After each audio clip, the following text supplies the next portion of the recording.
I'm Dr. Leslia Tay. Welcome back to my kitchen. Today, I'm going to show you how to make fried glutinous rice. You know what they call chuk bi peng.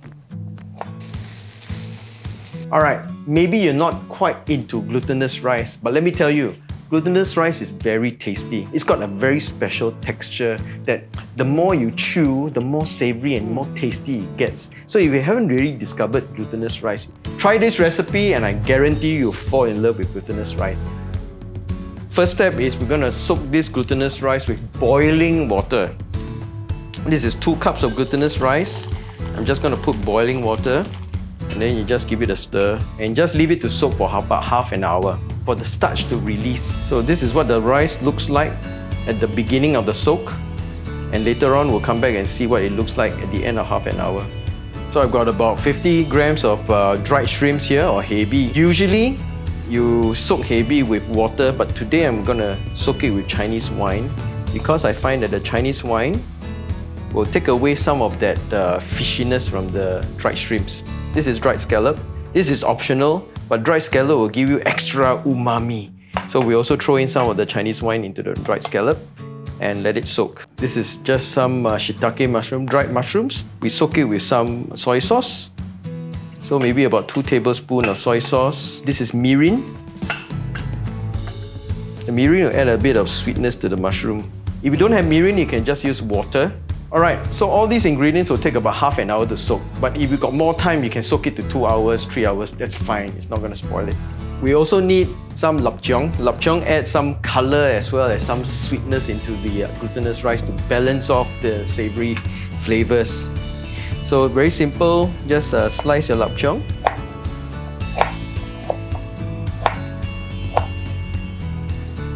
I got a nice piece of pork belly here.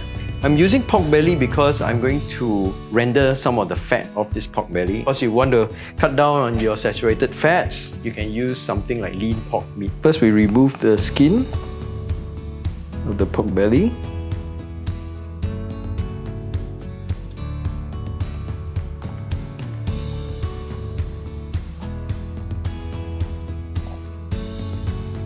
We're just going to marinate the pork with a bit of soy sauce. It's about 2 teaspoons of soy sauce and a pinch of white pepper.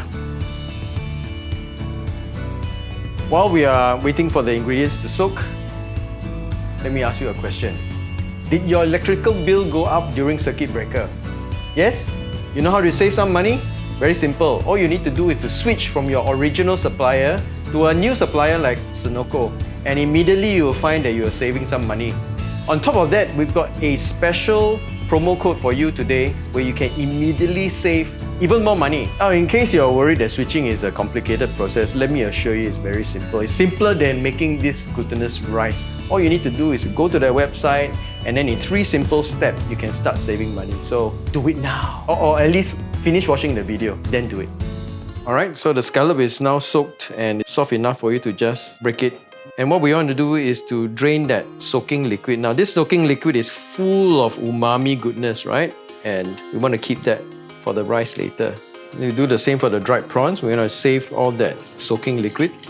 Of course, the dried mushrooms, which have now been soaked. These ingredients are full of umami, but different kinds of umami. Mushroom is full of guanylate.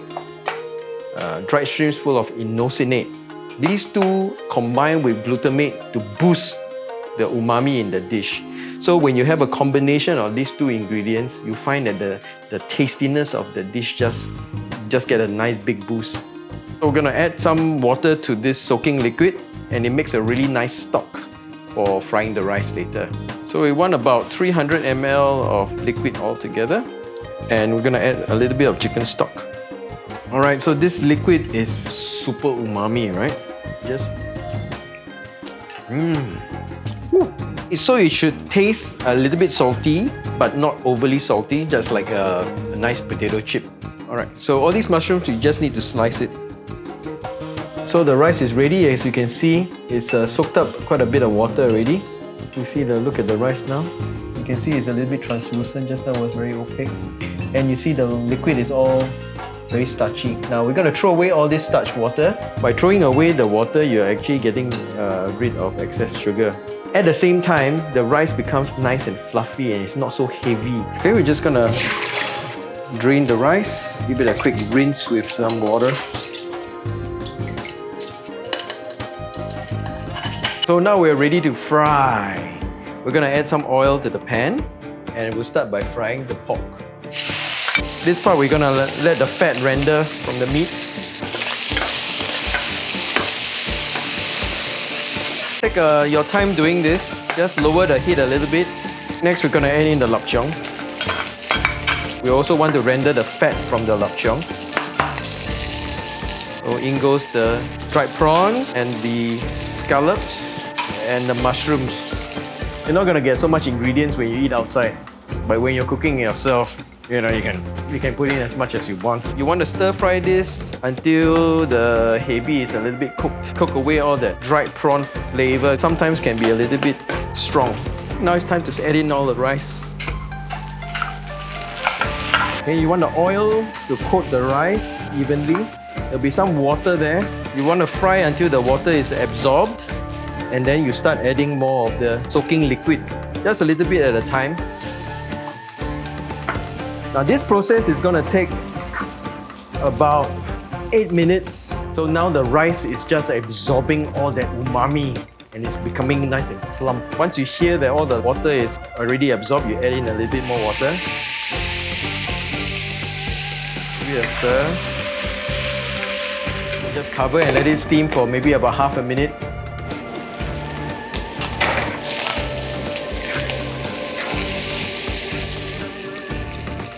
Okay, we keep adding liquid, stir frying,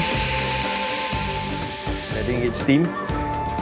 One good thing about this glutinous rice is look at that char. That's the advantage of cooking it this way. You get that nice crisp. Here we go. Let's add the rest of the liquid now.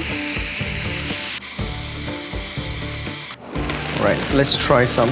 This is 7 minutes after we've started frying the rice. It's almost ready. Lovely. So it'll take you about maybe 8 to 10 minutes to fry the rice. I mean, you have to gauge. Everybody's stove is a little bit different. Cooking is really an art. You can't just follow the recipe exact. I say 300 ml of water, but depending on your glutinous rice, you may need more, you may need less. So you have to gauge it yourself. So the best way to gauge is to try it. Oh, okay, it's done. The bite is just perfect. Just need to maybe add a bit of sugar just to balance out that saltiness. But just add in about one teaspoon of sugar. Look at that lovely crust. Okay, one final step, that's to add in my braised peanuts. This comes straight out from a can. The braised peanuts will give it a nice sweetness, give it a contrast to the texture, to the savory flavors as well.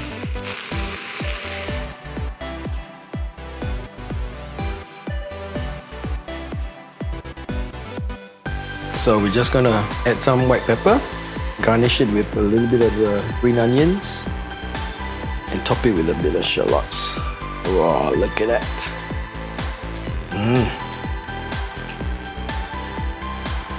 Now, the moment of truth. Let's give it a try.